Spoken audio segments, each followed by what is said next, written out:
The Melbourne Football Club is in crisis. You would have seen recently there have been loads of rumours about the Melbourne Demons, their culture, their coach, their plays, etc, etc. Much like the West Coast Eagles in the early 2000s, Melbourne has one of the best lists and they should really be in a dynasty phase. However, because of these cultural problems, there's a whole different talk going on. So today I'm going to be highlighting the problems at Melbourne and why certain high-figure people there have to go. Now, for the last 2 or 3 years, there's been multiple problems with Melbourne. Melbourne obviously famously winning that flag in 2021 with some of the best young players in the comp. Petrarca was still hitting his prime, Oliver still hitting his prime. They had the best ruck and gone. They really had all the building blocks, they had everything to go onto a dynasty like Richmond have done, Hawthorn, Geelong, Brisbane. However, things have failed and it's all to do with the culture. And like I said, it's much like West Coast in the early 2000s when they had some players and some people there that just disrupted the culture. Let's start talking about one man who's been talked about a lot, Clayton Oliver. There's been heaps and heaps of rumours. First thing I'm going to read out here, Clayton Oliver was accused of ruining car windscreen wipers. Yes, you heard that correctly. What a petty thing. One East Melbourne resident recently revealed that Clayton Oliver, after a light training session at Yarra Park in the summer of 2022, bent a bunch of windscreen wipers on cars in a side street. Now, look, I guess is there proof out there? Who knows? But this has got to be the pettiest thing and the dumbest thing I've ever seen. That's just one example of Clayton Oliver in the press for all the wrong reasons. Clayton Oliver, we're talking about a guy who has been up in the Brownlow for the last 3-4 years. One of the best players in the competition right now. And these are the stories that are coming out. We should be hearing stories about him being a great player, but instead it's about his character. Now, also recently, Clayton Oliver, he broke his foot, I believe, or something happened with his foot. There's a video of him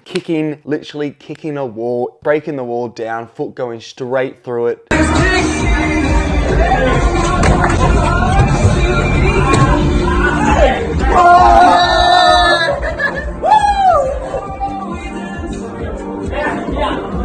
Clearly on the piss, on the sesh or something like that, okay? So that's another problem. There have also been rumors about a drinking or substance problem around there. Look, all these rumors, accusations, alleged, so you can't comment with great conviction about what's going on because it's all just, take it with a pinch of salt. We don't really know what's going on, but there's clearly behavioural issues with Clayton Oliver. Melbourne even threatened to ship him off to Adelaide or to another club, the trade window that just passed, which is the clear indication that something is wrong at the club. If you're willing to let go one of your best players who has 10 years of good footy ahead of him, something's not right, and clearly Clayton Oliver has an attitude problem. I've even seen talks about him in public being dismissive of people wanting photos. Like, clearly this guy has a little bit of a, attitude problem. Some could call him a dickhead, but let's just leave it at that. So that's one thing. There's also been rumors regarding Clayton Oliver and Max Gawn, the partners, stuff like that. Just general rumors online. And look, rumors are rumors, right? Whispers, you never know what's true, you never know what's not. But I'm under the assumption that when a rumor comes out, there's always an element of truth behind it. Look, I don't know if that's great truth or minute truth, but there's always a little bit. So all these rumors online about Clayton Oliver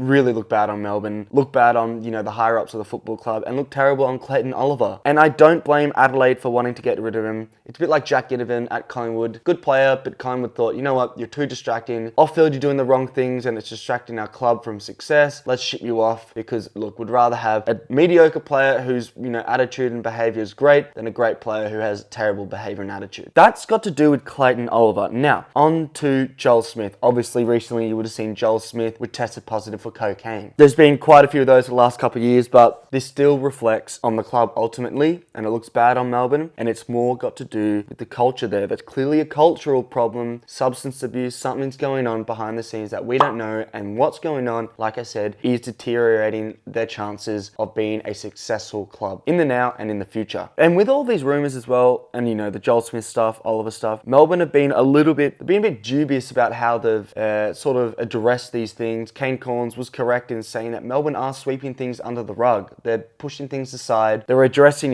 things that are out in the public. But in terms of all these other little rumours and things like that, even Collingwood addressed the rumours about Jack Ginnivan and Dan McStay. Melbourne are just sweeping everything under the rug. At least as of recording, 25th of October on Wednesday. A lot of sweeping under the rug from Melbourne here, so it looks really bad. Clearly the club are not addressing it because if they do, it's going to bring more attention to it, which will subsequently reveal more things, which is going to ruin the club. So things are really tight. Tension is obviously extremely high at that club. Now, on to their coach, Simon Goodwin. Goodwin has to go. It starts from the higher up. All these issues with the players comes from Goodwin. He has to go. Goodwin himself has faced, allegations of drug abuse, alcohol abuse. I myself have anecdotal, not evidence, but anecdotal information behind Simon Goodwin's previous substance abuse and perhaps continually ongoing. So there's a problem with Goodwin. It happened last year where he hired the top lawyers to sort of, dismiss any claims about him and drug abuse. Now, I'm not accusing him of it, just saying through the grapevine, I think Goodwin's got to go. You cannot risk only achieving one flag from this group of players. It deserves 3 at the minimum. That is how good this list is, and it's all going to shit. What else went to shit? Stephen May. Stephen May has been a massive problem at that club since he's come. Another example, Oliver, he's a great player, Stephen May. One of the best fullbacks, one of the best defenders, but a character, he's obviously a terrible, terrible character. Attitude problems, behavioral problems. When he's injured, he's seen out drinking. You're not allowed to drink when you're injured or in rehab. Obviously, Stephen May punching Jake Melksham, all to do with the premiership.